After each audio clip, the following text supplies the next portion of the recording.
السلام عليكم، اهلا بكم في فيديو جديد وفيديو مهم جدا هنشرح فيه الكلوك. ازاي اعلم ابني الكلوك، والكلوك مهمة امتى ومهمة ازاي، وامتى الطالب هياخدها. طبعا من تأسيس من كيجي. طالما انا بأسس كويس لازم اديله الكلوك طالما انا شغالة تأسيس. جريد 1 طبعا عندهم الكلوك كاملة، عندهم الفول كلوك ريدنج. ايوه الترم الاول عندهم الكلوك والهاف باست بس، لكن الترم التاني عندهم الكلوك كاملة. جريد 2 نفس الكلام. عندهم في الليبس تايم او الوقت اللي بيمر يعني. فالحته دي مش هعرف يحلها كويس غير لو كان فاهم الكلوك كويس جدا. جريد 3 نفس الكلام. عندهم برضو النقطه بتاعت الليبس تايم دي اللي هي الوقت المنقضي او الوقت اللي بيمر. فلازم نتقن الكلوك جدا. تمام. في البدايه كده اول حاجه اعملها ان انا اوري للطالب كلوك قدامه واقول له دي اسمها كلوك. تمام. بس انا عندي يا حبيبي تو تايبس اوف كلوك. اول حاجه اللي انت شايفها قدامك دي السيركلز اللي فيها النمبرز من 1 لحد 12 لها اسم. اسمها ايه؟ اسمها انالوج كلوك. انالوج كلوك يعني ايه؟ يعني ساعه حيطه، او الساعه اللي على شكل سيركل اللي بتتعلق على الحيطه زي ما انت شايف، او بتلبسها في ايدك. والساعه اللي على شكل السيركل دي بيتكتب فيها النمبرز من 1 لحد 12. طب التايب التاني من الكلوك، عندك ساعه تانية اللي انت بتشوفها في الموبايل اهي، اسمها الديجيتال كلوك. يبقى انت عندك تو تايبس اوف كلوك، انالوج كلوك وعندك الديجيتال كلوك. من اسمها كده الديجيتال، انت عارف ان كلمة ديجيت يعني ارقام، تبقى ديجيتال يعني ساعة رقمية. تمام. يبقى انت عندك انالوج كلوك والديجيتال كلوك. ديجيتال كلوك بيتكتب هنا نمبرز وهنا نمبرز برضو. تمام. حلو. دي اول حاجة بفهمها له، ان انت عندك تو تايبس اوف كلوك، انالوج كلوك وديجيتال كلوك. طب تاني حاجة، انا عندي الانالوج كلوك دي شبهنا. يعني ايه شبهنا؟ شبهنا يا مس يعني عندها تو هاندز زينا. عندها تو هاندز زينا يعني ايه؟ يعني عندها ايدين زينا. تمام. يعني ايه يا مس عندها ايدين زينا؟ يعني عندها ايد وايد كمان، هاند وهاند كمان. بس الفرق بين الانالوج كلوك واحنا ان احنا عندنا تو هاندز قد بعض، لكن الانالوج كلوك عندها لونج هاند وعندها شورت هاند. حلو كده. الانالوج كلوك عندها لونج هاند وشورت هاند. يبقى انا عندي تاني تو تايبس اوف كلوك، انالوج كلوك ودي اللي على شكل سيركل، والديجيتال كلوك ودي اللي بتتكتب جوه ريكتانجل بالشكل ده، ويبقى هنا فيه ديجيتس وهنا ديجيتس. حلو كده. طيب مين اللي شبهنا؟ الانالوج كلوك يا مس. اشمعنى؟ عشان عندها تو هاندز زينا، عندها ايدين زينا، بس الفرق بيننا وبينها ان هي عندها لونج هاند وشورت هاند، انما انا عندي التو هاندز قد بعض. دي ما ينساش ابدا ان هو عنده لونج هاند وشورت هاند. تمام. وبعدين طيب اللونج هاند دي بتاعت ايه او اسمها ايه، والشورت هاند اسمها ايه؟ اللونج هاند دي بقول عليها المينتس هاند. طيب الشورت هاند بقول عليها الاورز هاند. تاني، اللونج هاند من اسمها طويلة تاخد الكلمة الطويلة اللي هي minutes، لكن الشورت هاند بتاعت الاورز. يبقى انا عندي المينتس هاند والشورت هاند. المينتس هاند اللي هي اللونج، لكن الاورز هاند اللي هي الشورت. حلو كده. تمام. وبعدين على طول اقول له بص كده يا جميل، انا عندي لو اللونج هاند عند 12، هو اللونج هاند ده بتاع مين؟ اللونج هاند شبه الكلمة الطويلة بتاع المينتس يا مس. طب لو الشورت هاند بقى حطيتهولك عند 3، كده تبقى الساعة ايه؟ ابتدي اعلمه كده الساعة يبقى اسمها 3 o'clock. تاني، اللونج هاند لو عند 12 كده بسمي ان الساعة اسمها حاجة o'clock. يعني كده يا مس اسمها ايه؟ 3 o'clock. حلو. طب لو حطيت لك الشورت هاند عند الفور، كده يبقى الساعة اسمها ايه؟ 4 o'clock. حلو. طب لو حطيت لك الشورت هاند عند الايت، كده يبقى الساعة اسمها ايه؟ 8 o'clock. عسل. طب لو حطيت لك الشورت هاند عند الناين، كده يبقى الساعة اسمها ايه؟ 9 o'clock. اشمعنى؟ لان احنا اتفقنا طالما اللونج هاند عند 12 كده تبقى الساعة اسمها o'clock. o'clock يعني ايه بالظبط؟ تمام. حلو كده. اقعد بقى اديله اشكال كتير. هي اللونج هاند تفضل ثابته عند ال 12، ده اول سيشن ما كترلوش، هي اللونج هاند عند ال 12 وبس عشان يستوعب كويس. اللونج هاند عند التول. طب بصي دي كده يقول لي 7 o'clock. طب بصي دي كده 3 o'clock. يفضل يتمرن على كلمة o'clock. وبعد كده اقوم مدياله بقى الشكل بتاع الديجيتال بتاعها. طب بص كده دي اسمها ايه؟ يقول لي 2 o'clock. طب عارف دي بتتكتب ازاي في الديجيتال؟ اول حاجة بكتبها في الديجيتال المينتس. تمام. اول ما المح اللونج هاند عند ال 12 دي عندها كام مينت؟ 0 12 دي عندها كام مينت؟ 0 واقوم كاتبه هنا 0. يبقى اول ما اشوف اللونج هاند عند 12 يبقى انا عندي المينتس 0. اكتب هنا 0. ها طب الاورز اكتب ايه؟ اشوف الشورت هاند على مين؟ الشورت هاند يمس على 2 بالظبط، يبقى اكتب هنا 2 بس كده. طيب بصي كده يا مس اللي جايه دي، لو انا مثلا الشورت هاند بتاعتي عند ال8 ها اكتبها ازاي؟ اول حاجه ببص على اللونج هاند. لو اللونج هاند عند 12 يبقى انت عندك المينتس كام؟ 0. اكتب هنا 0 وانا مغمض. طب الشورت هاند عند مين؟ عند ال8 يبقى اكتب هنا 8 بس كده. طب الساعه كده اسمها ايه يا جميل؟ 8 o'clock. حلو كده؟ حلو. اقوم انا بقى مدياله مثلا ان هنا 7. الساعة كده اسمها ايه؟ what is the time. كده الساعة كام؟ يقول لي 7 o'clock. طالما 7 وهنا 0 دي يعني o'clock. طب كده الساعة كام؟ what is the time. يقول لي 7 o'clock. طب تعرف ترسمها لي؟ اللونج هاند عند مين؟ طالما هنا 0 يبقى اللونج هاند عند 12. طب الشورت هاند فين؟ الشورت هاند عند 7 بس كده. كمان واحدة، انا مثلا مديالك ان الديجيتال كلوك كده اسمها ايه؟ يقول لي 10 o'clock. اشمعنى 10 o'clock؟ ان هنا 10 و0 طالما شفت 0 يبقى o'clock. حلو. طب هترسمها ازاي؟ اول حاجه بشوف هنا كم منت 0 يبقى اللونج هاند عند 12 وانا مغمض، يبقى اول حاجه ببص عليها المينتس. تاني حاجه طالما هنا 10 يبقى هرسم الشورت هاند عند ال 10 لان هنا 0 تبقى 10 o'clock على 10 بالظبط. تمام.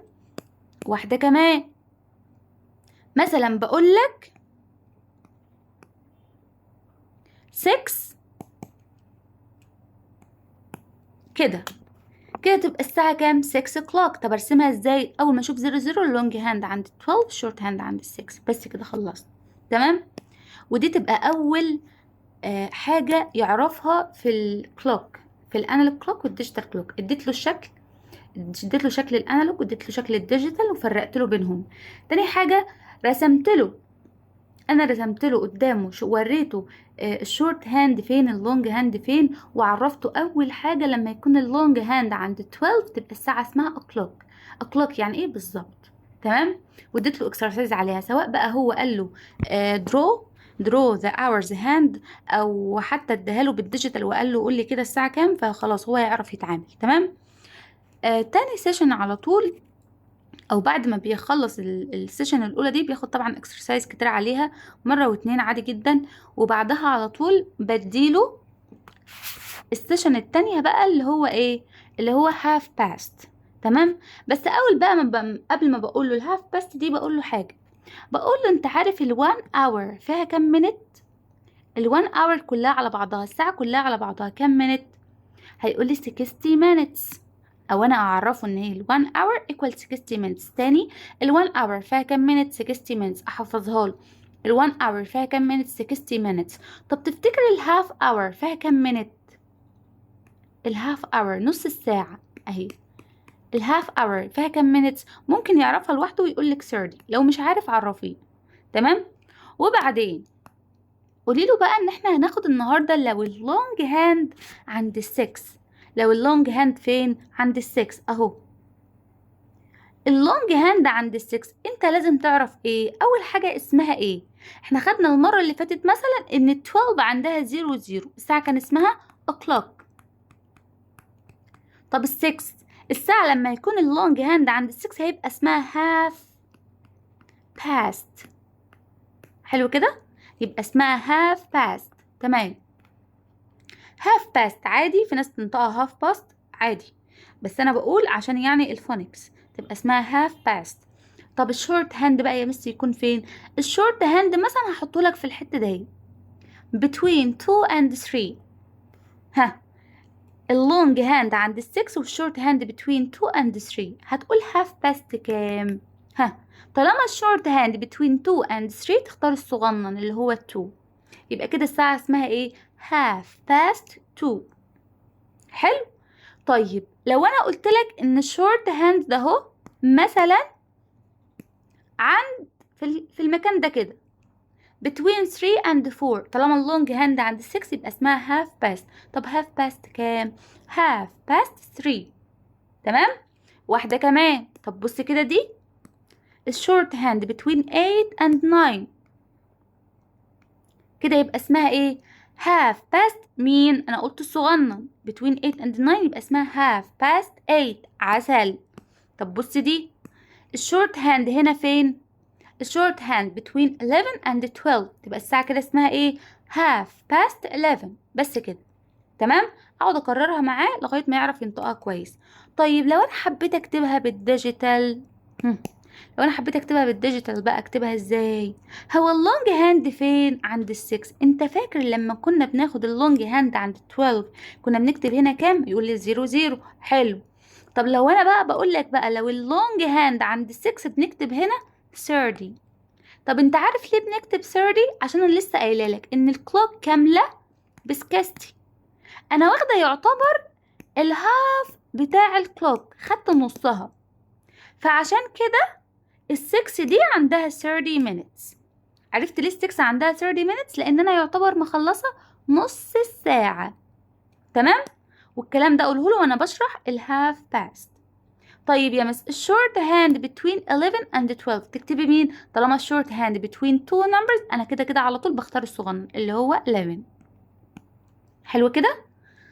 حلو. طيب لو انا قلت لك الشورت هاند ده اهو في المكان ده between 7 and 8، ها، اللونج هاند فين؟ عند ال6 وانا مغمضه انا بكتب المينتس الاول يبقى هكتب هنا 30.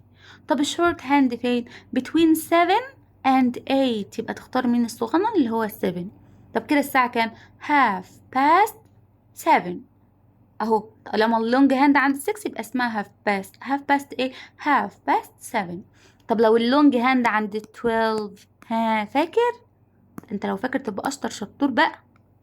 اللونج هاند عند 12 والشورت هاند في المكان ده، ها كده what is the time؟ ها، الشورت هاند عند 12 واللونج هاند عند الشورت هاند عند 2 واللونج هاند عند 12. طالما يا مس اللونج هاند عند 12 يبقى اسمها o'clock. طب كده الساعة تبقى كام؟ 2 o'clock. طب تعرف تكتبها لي بالديجيتال؟ هنا 0 0 هنا 2. بس كده. نرجع تاني. ها، مسألة كمان. طب لو اللونج هاند عند 6 والشورت هاند هنا، استني يا مس، لونج هاند عند 6 يبقى اسمها half past. half past ايه؟ short hand between 1 and 2 يبقى اقول half past 1. طب اكتبها لي بالديجيتال. اللونج هاند عند 6 يبقى هنا 30 minutes. طب وهنا تكتب ايه؟ short hand between 1 and 2 هكتب هنا 1 بس. طيب لو انا بقى حطيت لك الشورت هاند between 12 and 1 في المكان ده تختار ايه؟ ها يا مس اللونج هاند عند 6 انا هكتب هنا 30 زي ما انت معلماني. طيب الشورت هاند هنا between 12 and 1 قلت لي اختار الصغير، معلش هنا بس نكتب 12. اشمعنى؟ انا موحده لك قانون للساعه كامله. لو الشورت هاند between two number بنختار الصغير ما عدا المكان ده اهو. ليه يا مس؟ لان الشورت هاند ده بيمشي كده، شايف؟ الشورت هاند ده بيمشي في الاتجاه ده، فهو كده كان واقف عند 12 وعمال يتحرك، عمال يتحرك نازل لتحت، يعني لسه ما جاش لل1 عشان تقول لي هنا نكتب 1. تمام. الحته دي بس اركز له عليه. لو شورت هاند بتوين اي تو نمبرز انا بختار الصغير وانا بكتبها في الديجيتال. تمام. لكن لو الشورت هاند بتوين 12 اند 1 انا بختار 12. ليه؟ لان الشورت هاند بيتحرك من هنا لهنا، نازل لتحت، اتحرك كده. تمام. يا رب يا رب تكون الامور واضحه. وبكده اكون قلت له اول حاجه في الساعه واول جزئيه في الساعه. الساعة كاملة أو الجزء التاني هينزل إن شاء الله. الجزء ده موجود في منهج جريد 1 الترم الأول، فكده يعني لو حد شرحها للطفل بتاعه او لابنه فخلاص يعني كده يبقى خلص الجزء اللي عليه في الترم الاول. الجزء الباقي بقى ان شاء الله انزله على طول، مش هتأخر بإذن الله. ويا رب تكونوا استفدتوا. ما تنسوش تعملوا لايك وشير وسبسكرايب، وتشتركوا في القناة، ما هي سبسكرايب مش عارف، عشان يوصلكوا كل جديد. ومع السلامة.